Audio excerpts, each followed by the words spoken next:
அகிலமும் நீயே சகலமும் நீயே ஆறுபடை வீடு கொண்ட ஆண்டவனே உன்னை பாதம் வரை நான் வணங்கி வேண்டுகிறேன்.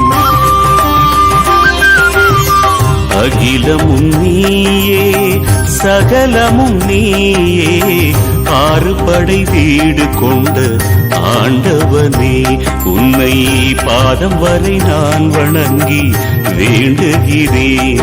முருகா வர வேண்டும், அருள் தர வேண்டும், சரவண பவ சொல்லி உருகுது மனமே.